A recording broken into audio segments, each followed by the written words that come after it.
છે એ તૂટે, કદાચ ખેડૂતને પાક ફેલ જતો હોય, એની કેનાલમાંથી પાણી લે તો પાણી ચોરીની ફરિયાદ થાય, એની ઉપર CISF GISFના જવાનો બંદૂકધારી મૂકી દે, ખેડૂત વિરોધી બધા નિયમો આવે. અને હવે આ જે નવું આવી રહ્યું છે, તમે શું કહેશો આને? આવકારશો કે શું? આજે ઈશુદાનભાઈ, ખેડૂત વિરોધી નીતિની સામે લડતા લડતા તમને ખબર છે કે મારો જન્મ 1961માં થયો અને 1980થી લડું છું. સૌ પ્રથમ 1980માં કારગિલને જમીન આપવા માટેના કાયદા વિરુદ્ધમાં કચ્છમાં સૌથી પહેલું આંદોલન શરૂ કર્યું હતું. હવે આજે તમે વાત કરો છો, તમને સ્પષ્ટ કહેવા માગું છું કે સરકારની ખેડૂત વિરોધી આર્થિક નીતિને કારણે ખેડૂતો ગુજરાતના બરબાદ થઈ ગયા છે, જેના કારણે 1998માં 1 કરોડ ને 11 લાખ ખેડૂતો હતા. અત્યારે ઈશુદાનભાઈ માત્ર 53 લાખ ખેડૂતો છે. સૌ પ્રથમ ગુજરાતની અંદર 1968માં GIDC બની, 1968માં નરોડા GIDC બની. નરોડા GIDCના જે 11 થી 12 કિલોમીટરમાં જે ગામની ખેડૂતોની જમીન સંપાદન કરી, એમના છોકરાઓને ખાવાના 2 ટાઈમના ફાંફા છે. એ જ રીતે તમે વાપી જુઓ, GID ટોટલ ગુજરાતની GIDC જુઓ, એ GIDCમાં જે જમીન જોવી એમની પરિસ્થિતિ જુઓ, વાપીથી માંડીને દ્વારકા સુધી. બીજી વસ્તુ તમને કહું કે જામનગરની જમીન જ્યારે સંપાદન કરતા હતા ત્યારે સુપ્રીમ કોર્ટે 18 મહિનાનો સ્ટે આપ્યો, ત્યારે સમજાવવા જતા હતા, ત્યારે એ જ ખેડૂતો અત્યારે ડમ્ફરના ડાળિયા છે, ડમ્ફર હાંકે છે, જામનગરની અંદર ડમ્ફર ચલાવે છે, જે જમીનદાર કહેવાતા હતા. અમને ગૌરવ હતો કે હું ગરાસદાર, હું જમીનદાર. 1847માં અંગ્રેજ સરકાર અને રાજા મહારાજો ભેગા થઈને 7/12માં નામ આવ્યા. 7/12 જે કહેવી છે ને એ 1847 પછી અમારા જેવાની જમીન આવી. જે તે સમયે રાજા મહારાજોએ જમીન દાનમાં આપી, વીપી સિંહ જેવાય ભૂદાન આપ્યું કે ગામના ભૂમિહીન ખેત મજૂરો જમીન આપી. એના કારણે એકતા સમાંતરે ન્યાય ટેકી રહે, ગામના લોકોને ગામમાં રોજગારી મળે, એવું હતું. એના બદલે હવે જમીનદારને જમાદાર બનાવવાનું કાવતરું લગભગ 2003નો લગભગ એપ્રિલ કે મેમાં એક GR આવ્યો હતો, કોઈને ખબર નહીં હોય. 2003માં રાજ્ય સરકારે GR પાડ્યો કે નાના અને સીમાંત ખેડૂતોની જમીન મોટા ઉદ્યોગપતિઓને, ફાર્મરને ભાડે પટ્ટી આપો, જેનું ભાડું એકરે 100 રૂપિયા આપવામાં આવશે અને એ તમામ જમીન કોર્પોરેટેડ ફાર્મિંગને આપવામાં આવશે. તે વખતે ચુનુભાઈ વધ જેવા અને અમારા જેવા ઘણા માણસો ગાંધીવાદીઓએ આંદોલન કર્યું, જેના કારણે એ GRનું એક પણ ગ્રામ પંચાયતે અમલ કરવા ન કર્યું. એ બદલ 18,000 ગ્રામ પંચાયતનો આભાર માનું છું. હાલની પરિસ્થિતિમાં તમને ઈશુદાનભાઈ, મેં આ બાબતમાં ગામડે સર્વે કર્યું છે. જે ગામમાં જ્યાં જમીન સંપાદન કરી એમાં ડમ્ફરિયા ચલાવવા સિવાય કોઈનો ડેવલપમેન્ટ થયો નથી. ટાટા નેનો આવી, ટાટા નેનોને 30,000 કરોડ રૂપિયા નરેન્દ્રભાઈ મોદીએ વગર વ્યાજો આપ્યા.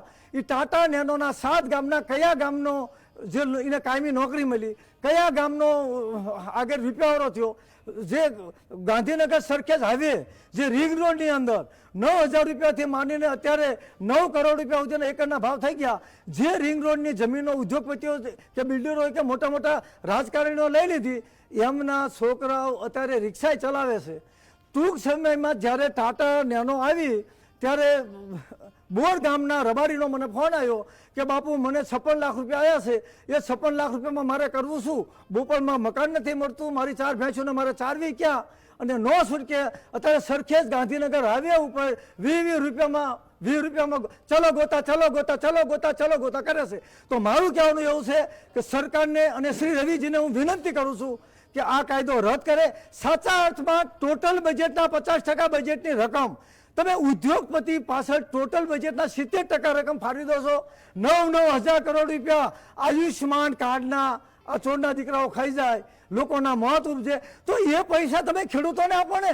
ગુજરાતની અંદર 2.5 કરોડથી વધારે ભૂમિહીન ખેત મજૂરો, આદિવાસી મજૂરો આપણા ગામમાં ખેતી કરે છે અને કમાય છે. કયો ઉદ્યોગપતિ 2.5 કરોડ લોકોને રોજગાર આપશે?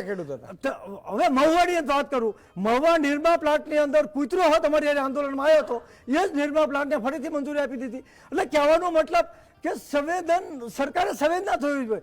એક વખતના જમાનામાં ઉદયપુર અમારા પોરબંદરના મહારાજાએ જમીન વિહોણાને જમીન તો આપી, પરંતુ લેન્ડ લેન્ડ ડેવલપમેન્ટની સ્થાપના કરી કે સરકારના પૈસે જમીનનો વિકાસ થાય. એના બદલે અત્યારે સરકારના પૈસા ઉદ્યોગપતિને આપે અને ઉદ્યોગપતિઓ નાના અને સીમાંત ખેડૂતોની જમીન જૂટવી લે અને જમીનદારને ડમ્ફરના ડ્રાઈવર બનાવવાના, જમીનદારને વોચમેન બનાવવાના અને જમીનદારને સકડો બનાવવાની હશે. તેમ છતાં સમજાય આ ગુજરાતી એ મને સમજ પડતી નથી. 18,000 ગામડે હું ફરેલો છું, એક ગામમાં ગ્રામ પંચાયતનો ઠરાવ નથી આવતો.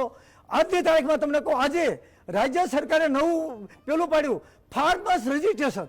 18,000 ગામની અંદર એકે વીસીમાં રજીસ્ટ્રેશન થતું નથી અને રજીસ્ટ્રેશન નહીં થાય તો તમને કંઈ મળશે નહીં. હવે તમે ઓલા કુદરતી આપત્તિના ફોર્મ ભરાણા એના પૈસા મળ્યા નથી. અત્યારે પાછું રેશન કાર્ડનું કહેવાય છે એ હજી થતું નથી. હવે ખેડૂતોનો દીકરો એક જ હોય, લાઈનોમાં ઊભા રાખે. પણ હવે તો ખેડૂતો ઈસુદાનભાઈ- સમજતા નથી, કેવાયસી કરવા જાય, શરમ નથી આવતી. ઈસુદાનભાઈ હવે શું કરવું પડશે? ખેડૂતોએ 5 છોકરા જન્મ કરવા પડશે. એક જણો લાકડી લઈને ઉભો રહે, એક જણો બંદૂક લઈને ઉભો રહે અને એક જણો કેવાયસી ની લાઈનમાં ઉભો રહે.